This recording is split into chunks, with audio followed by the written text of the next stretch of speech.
जय माता की। स्वागत है आपका हमारे चैनल पर। आज के इस वीडियो में आप सुनेंगे शीतला माता व्रत की कथा। शीतला माता का व्रत रखने से और कथा सुनने से हमारे शरीर से सारे रोगों का नाश होता है और शीतला जनित जो भी रोग होते हैं उनसे हमें कभी पीड़ित नहीं होना पड़ता। तो सभी व्रत कथाएं सुनने के लिए और हमसे जुड़े रहने के लिए आपको हमारे चैनल को सब्सक्राइब करके बेल आइकन को प्रेस करना है। आज की कथा अच्छी लगे तो लाइक करना है और शेयर करना है। शास्त्रीय मान्यताओं के अनुसार चैत्र मास के कृष्ण पक्ष की अष्टमी तिथि को शीतला माता का पूजन किया जाता है। शीतला माता का पूजन बासी भोजन से किया जाता है, अर्थात एक दिन पहले रात्रि में शुद्धता से पूरा भोजन बनाकर अगले दिन ठंडा भोजन माता शीतला को अर्पित किया जाता है। ठंडा भोजन, ठंडा जल और दीपक भी ठंडा लगाया जाता है, अर्थात अग्नि का प्रयोग बिल्कुल भी शीतला माता के पूजन में नहीं करना चाहिए। दीपक भी अगर आप लगाएं तो बिना जला हुआ दीपक माँ को अर्पित करें, आटे का दीपक। इस प्रकार से शीतला माता को पूजा जाता है और शीतला माता का व्रत रखा जाता है। और वही बासी भोजन हमें भी सारा दिन खाना होता है। अब यदि सारा दिन नहीं खा सकते तो कम से कम एक बार उसी को प्रसाद के रूप में अवश्य खाना चाहिए। माता शीतला को भगवती दुर्गा का ही एक अवतार माना जाता है। माता शीतला के हाथों में झाड़ू, शीतल जल से भरा पात्र और साथ ही स्वच्छता, साफ सफाई की देवी के रूप में माना जाता है। कहा जाता है कि माता शीतला गर्मी से होने वाले सभी रोगों का नाश करने वाली देवी हैं। सुनते हैं शीतला माता व्रत की कथा। एक बार एक राजा के इकलौते पुत्र को शीतला निकली। उसी के राज्य में एक काछी पुत्र को भी शीतला निकली। काछी परिवार बहुत गरीब था पर भगवती का उपासक था। वह धार्मिक दृष्टि से जरूरी समझे जाने वाले सभी नियमों को बीमारी के दौरान भली भांति निभाता रहा। घर में साफ सफाई का विशेष ख्याल रखा जाता था। नियम से भगवती की पूजा होती थी। नमक खाने पर पाबंदी थी। सब्जी में ना तो छौंक लगाता और ना कोई वस्तु तली भुनी खाता था।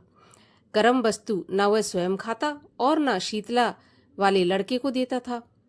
ऐसा करने से उसका पुत्र जल्दी ठीक हो गया।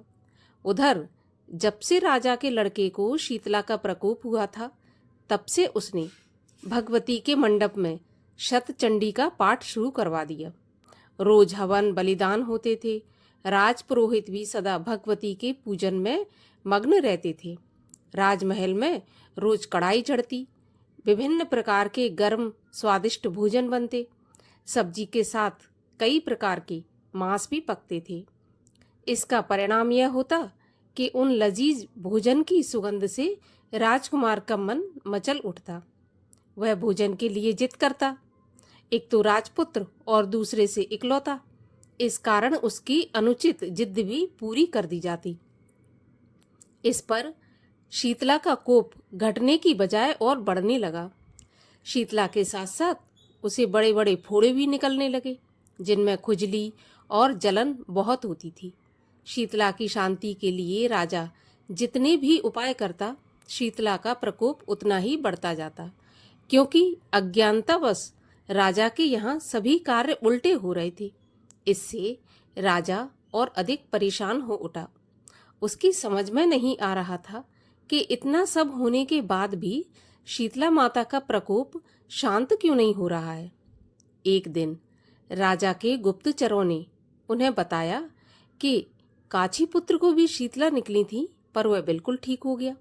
यह जानकर राजा सोच में पड़ गया कि मैं शीतला की इतनी सेवा कर रहा हूँ, पूजा और अनुष्ठान में कोई कमी नहीं, लेकिन मेरा पुत्र अधिक रोगी होता जा रहा है, जबकि काछी पुत्र बिना सेवा पूजा के ही ठीक हो गया। इसी सोच में उसे नींद नहीं आई। सफेद वस्त्र धारणी भगवती ने उसे स्वप्न में दर्शन देकर कहा कि हे राजन, मैं तुम्हारी सेवा अर्चना से प्रसन्न हूँ, इसीलिए आज भी तुम्हारा पुत्र जीवित है। इसके ठीक न होने का कारण ये है कि तुमने शीतला के समय पालन करने योग्य नियमों का उल्लंघन किया है। तुम्हें ऐसी हालत में नमक का प्रयोग बंद कर देना चाहिए था। नमक से रोगी के फोड़ों में खुजली होती है। घर की सब्जियों में छोंक नहीं लगाना चाहिए था, क्योंकि इसकी सुगंध से रोगी का मन उन वस्तुओं को खाने के लिए ललचाता है। रोगी का किसी के पास आना जाना मना है, क्योंकि यह रोग औरों को भी होने का भय रहता है। अतः इन नियमों का पालन कर, तेरा पुत्र अवश्य ठीक हो जाएगा। विधि समझाकर माता रानी अंतर्ध्यान हो गई। प्रातःकाल राजा ने देवी की आज्ञा के अनुसार सभी कार्यों की व्यवस्था कर दी। इससे राजकुमार की सेहत पर अनुकूल प्रभाव पड़ा और वह शीघ्र ठीक हो गया। इसी दिन भगवान श्री कृष्ण और माता देवकी का विधिवत पूजन करके मध्यकाल में सात्विक पदार्थों का भोग लगाना चाहिए। ऐसा करने से पुण्य ही नहीं मिलता, बल्कि समस्त दुखों का निवारण भी होता है। और आइए अब सुनते हैं शीतला माता की दूसरी कथा। एक गांव में एक ब्राह्मण दंपत्ति रहा करते थे। उनके 2 बेटे और 2 बहुएं थीं। उन दोनों बहुओं को बहुत ही लंबे समय के बाद बेटे हुए। इतने में शीतला अष्टमी का त्योहार आया। शीतला अष्टमी के नियम के अनुसार इस दिन ठंडा भोजन तैयार किया जाता है। लेकिन उन दोनों बहुओं के मन में विचार आया कि यदि हमने ठंडा भोजन खाया तो कहीं हम बीमार न पड़ जाएं। अभी बच्चे भी छोटे हैं, कहीं वह भी बीमार न हो जाए। ऐसे में उन दोनों बहुओं ने चुपचाप अपने खाना खाने के लिए 2 बाटियां पशुओं के दाना देने वाले बर्तन में बनाकर तैयार कर लीं। इसके बाद दोनों बहुएं अपनी सास के साथ माता शीतला की पूजा करके घर आईं और माता की कथा सुनी। पूजा से लौटकर आने के बाद सास तो शीतला माता के भजन गाने लगी, लेकिन दोनों बहुएं बच्चों के रोने का बहाना बनाकर वहां से घर लौट आईं। इसके बाद दोनों बहुओं ने जो बाटी बनाकर रखी थी उनका सेवन किया। जब सास घर लौटी तो सास ने दोनों बहुओं को आवाज लगाई कि भोजन कर लो। तब दोनों ने ठंडा भोजन किया और फिर अपने काम में लग गईं। इसके बाद सास ने काफी देर बाद कहा कि बच्चे बहुत देर से सोए हुए हैं, उन्हें उठाकर भोजन करके सुला दो। बहुएं जैसे ही अपने बच्चों को उठाने के लिए गईं तो उन्होंने देखा कि बच्चे मरे पड़े हैं। ऐसा शीतला माता के प्रकोप के कारण हुआ। बहुएं बेवश हो गईं। सास को जब सारी बात पता चली तो वह बहुओं से लड़ने लगी। सास बोली कि तुम दोनों ने अपने बेटों की बदौलत शीतला माता की अवहेलना की है, इसलिए मेरे घर से निकल जाओ और कैसे भी बेटों को स्वस्थ करके ही वापस घर आना।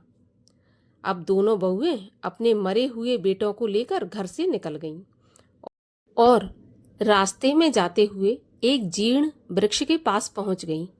वह खेजड़ी के वृक्ष के नीचे पहुंची। इसके नीचे दोनों ओरी और शीतला 2 बहनें बैठी थीं। दोनों के बालों में जूं थी, तो वहीं दोनों बहुएं भी ठग गई थीं।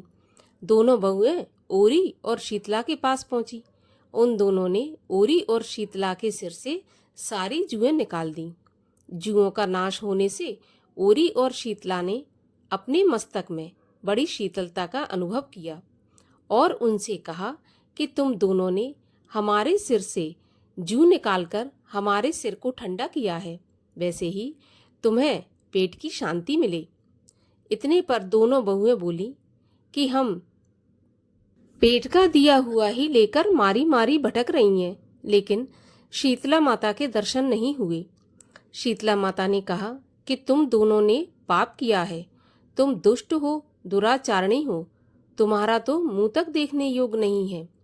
शीतला सप्तमी के दिन ठंडा भोजन करने के बदले तुम दोनों ने गर्म भोजन कर लिया था। इतना सुनते ही बहुओं ने शीतला माता जी को पहचान लिया और दोनों ने शीतला माता को प्रणाम किया और गिड़गिड़ाते हुए बोली कि हमने अनजाने में गर्म खाना खा लिया, आपके प्रभाव को हम नहीं जानती थी। आप हमें क्षमा करो, हम फिर कभी भी ऐसा नहीं करेंगी। उनके ऐसे वचन सुनकर शीतला माता प्रसन्न हुई और शीतला माता ने मरे हुए बालकों को जीवित कर दिया। इसके बाद बहुएं अपने बच्चों को लेकर फिर से गांव लौट आईं। जब गांव के लोगों को पता चला कि शीतला माता ने उनको दर्शन दिए तो लोगों ने बहुत धूमधाम से उनका स्वागत किया और उन्होंने कहा कि हम गांव में शीतला माता के मंदिर का निर्माण करवाएंगे। शीतला माता ने जैसे उन दोनों बहुओं पर कृपा की, वैसी ही कृपा दृष्टि हर किसी पर रखें। जो भी यह कथा पढ़े या सुने, माता शीतला हमेशा उन पर अपनी कृपा बनाए रखे। बोलिए शीतला माता की जय।